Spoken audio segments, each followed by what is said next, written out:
حبیب کبریا سید کون مقام صلی اللہ علیہ وسلم کس حسن کے ساتھ اپنی امت کو حسین اخلاق سکھا رہے ہیں۔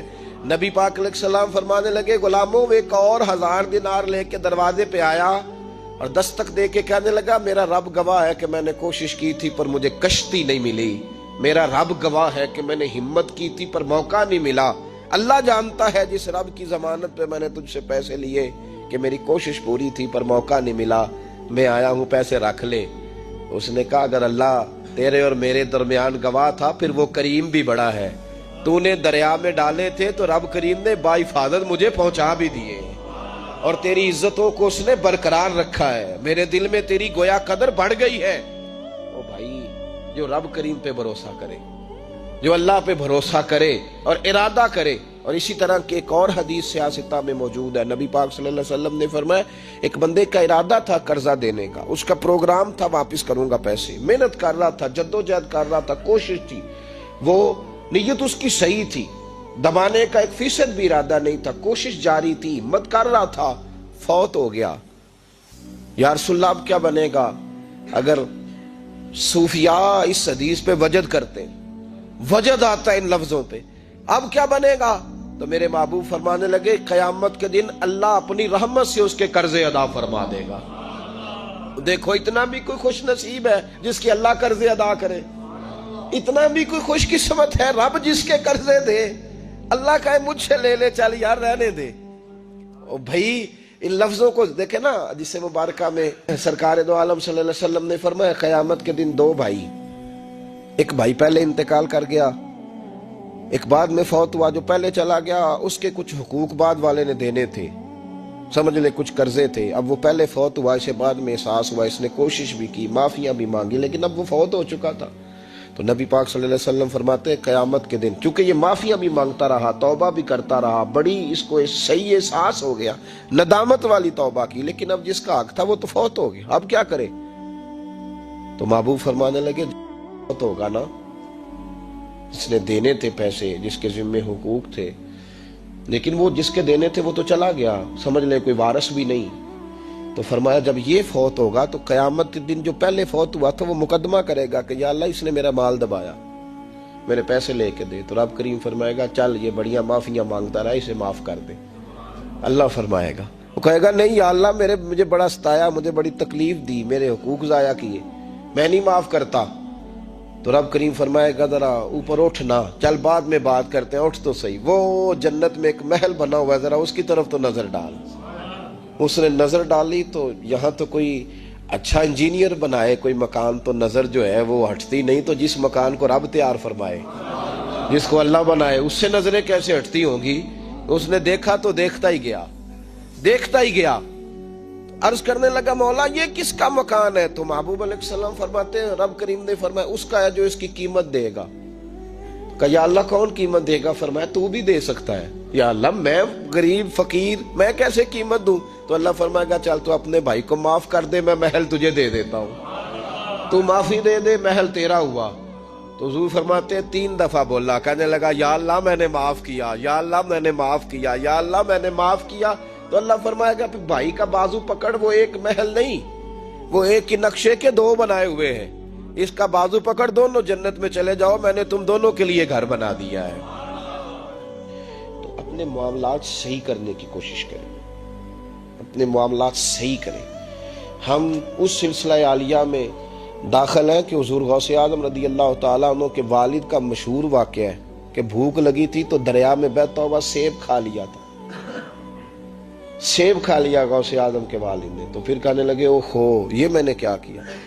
جس سمت سے وہ سیب آیا تھا وہاں جانے لگے، وہاں ایک باغ تھا، پیچھے جا کے ٹہنیاں جھکی ہوئی تھیں، یہاں سے سیب آیا۔ باغ کے مالک بھی بزرگ تھے، ان سے جا کے کہا غلطی سے کھا لیا ہے، معافی مل جائے۔ انہوں نے کہا معافی اتنی جلدی نہیں ملتی۔ کیسے ملے گی؟ فرمایا 12 سال مالی بن کے میرے باغ کی نوکری کر۔ تو خدمت کرنے لگے تو حضور غوث اعظم کے نانا جی کہتے ہیں بچہ مجھے بھا گیا، کہنے لگے حضور چلے معاف کر دیں اب۔ تو کہا معافی نہیں ملے گی، میری ایک بیٹی ہے، آنکھوں سے اندھی ہے، آنکھوں سے اندھی، کانوں سے بہری، زبان سے گونگی اور پیروں سے لنگڑی، اس سے نکاح کر، پھر معافی ملے گی. کھایا کیا؟ ایک سیب. تو حضور غوث اعظم رضی اللہ تعالیٰ عنہ کے والد کہنے لگے مجھے گوارا ہے، آپ کر دیں نکاح، پر وعدہ کریں مجھے معاف کر دیں گے نا؟ تو کہتے ہیں نکاح ہو گیا. جب پہلے دن میں حجرہ عروسی میں داخل ہوا تو میں نے پلنگ پر کوئی معذور نہیں، جنت کی حور کی مثل عورت بیٹھی دیکھی، اور جس کا حسن بتاتا تھا کہ چہرے سے زیادہ باطن میں اللہ نے روشنی عطا فرمائی ہوئی ہے. فرماتے ہیں میں نے اس کے قریب جا کر تو کون ہے؟ مجھے تو کچھ اور بتایا گیا تھا. فرمایا تجھے بتایا گیا تھا کہ آنکھوں سے اندھی ہے اس لیے کہ کبھی غیر محرم کا چہرہ دیکھا ہی نہیں، کانوں سے اس لیے بہری ہے کہ کبھی غلط بات سنی نہیں، کسی غلط کے پاس بیٹھی نہیں، اور زبان سے اس لیے کہ گنگی ہے کہ غلط جملہ کبھی نہیں نکلا، یا اللہ کا قرآن نکلا ہے یا محمد عربی کا درود و سلام نکلا ہے، غلط جملہ نہیں نکلا. اور ٹانگوں سے اس لیے لنگڑی ہے، کسے اپنے باپ کے گھر کا رستہ تو آتا ہے سوائے اس کے گلی کا اور کوئی موڑ نہیں جانتی. اس نے پاکیزگی سے وقت گزارا. حضور غوث اعظم کے والد کہتے ہیں میں اپنے لین دین کے معاملات سیدھے کرنے گیا تو سادات کے گھر کی حور مجھے ملی، اور جب میں اس حور سے ملا تو پھر رب نے مجھے عبد القادر جیلانی جیسا بیٹا عطا فرمایا، غوث پاک جیسا بیٹا دیا. تو گئے تو معاملات سیدھے کرنے تھے تو اللہ نے ولایت کے امام کا باپ بنا دیا. تو مہربانی فرمائے اپنے معاملات میں توانائی پیدا کرے. کچھ لوگ ایسے ہوتے ہیں جن کا مال مثل مملکت کے ہوتا ہے. اعلیٰ حضرت رحمت اللہ علیہ نے پیر کے حقوق میں یہ لکھا ہے کہ اس کے مرید کا مال اسی طرح ہے جس طرح اس کا اپنا ہے، لیکن ساتھ اشارہ بھی دے دیا ہے کہ چاہیے یہی کہ وہ بھی احتیاط ہی کرے، وہ بھی احتیاط ہی کرے، پرہیز ہی کرے، کوشش کرے. اور آپ فرماتے ہیں چونکہ باپ کی حیثیت رکھتا ہے تو ضروری تو نہیں نا باپ بیٹے کی کمائی کھائے، کبھی کبھی بیٹے بھی باپ کی کھا ہی لیتے. اس طرف بھی توجہ کر لے، کوئی حرج نہیں. اپنے معاملات کو صحیح رکھے، لینے دینے کے معاملات کے اندر کبھی کمی نہ لائے. یہ چیز اگر پیدا ہو جاتی ہے نا تو آپ یقین کریں کہ وقار ہی تو انسان کے پاس ہوتا ہے، وہ ضائع ہو جاتا ہے تو نقصان ہوتا ہے. تھوڑے میں وقت گزاریں، بڑی مزیدار زندگی ہوتی ہے انسان کی. یہ زندگی میں انسان کے پاس وقار اپنا ہوتا ہے، وہ زندگی بڑی حسین ہوتی ہے، بڑی مزیدار ہوتی ہے. ہماری مسجد میں ایک شخص آئے، کچھ دن انہوں نے وقت گزارا تو مجھے بعد میں کہنے تہاڈی مسجد تے سکون بڑا ہے، کھپ کوئی نہیں، لڑائی کوئی نہیں، کوئی کسی قسم کا میں نے وہ نہیں دیکھا. آپ یقین کریں یہاں 4 اساتذہ کام کرتے ہیں اور کئی سالوں سے کرتے ہیں، ہم نے کبھی استادوں کی لڑائی بھی نہیں ہونے دی، ورنہ مدرسوں میں جھگڑے چلتے ہیں. مجھے کہنے لگے جی یہاں لڑائی کوئی نہیں. میں کہ اس واسطے کسی کو مالدار بندہ چیئرمین ہی نہیں بنایا کہ جو کہے کہ یہ کیسے ہو گیا، یہ کھانسے کیوں ہیں، یہ اٹھے کیوں ہیں، یہ بیٹھے کیوں ہیں. یہاں اللہ نے حسن اس لیے دیا ہے کہ الحمدللہ یہ ایک کونا تو ضرور ہے لیکن اللہ نے بڑا سکون عطا فرمایا ہوا ہے. تو یہ اس وقت ہوتا ہے جب آپ کسی سے کچھ لیتے ہیں تو پھر آپ کو اس کے نخرے بھی برداشت کرنے پڑتے ہیں، پھر آپ کو دیکھنا بھی پڑتا ہے، اس کے آنے پہ کھڑے بھی ہونا پڑتا ہے.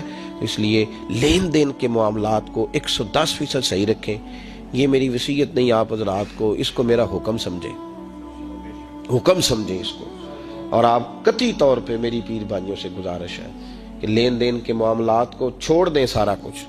اللہ بڑا کریم ہے، ایک کمرے میں بھی انسان کی زندگی بیت سکتی ہے، لیکن لین دین کے معاملات میں 110% اپنے آپ کو صاف رکھیں اور اپنی وصیت کو ہمیشہ اس میں سستی نہیں کریں، لکھ کے رکھیں کہ کسی کا کیا دینا ہے موٹے حرفوں کے ساتھ، اور 3 جگہ اس کو لکھ کے رکھیں کہ میں فلاں آدمی کا میرے پاس یہ ہے. اس کو ضرور سنبھال کے رکھیں تاکہ کسی جگہ بھی اگر اللہ تبارک و تعالیٰ فضل کرے کوئی ایسا موقع آتا ہے تو ہم صاف ستھرے ہوں، ہمارے وارثوں کو پتہ ہو کہ ہم نے کسی کا کیا دینا ہے.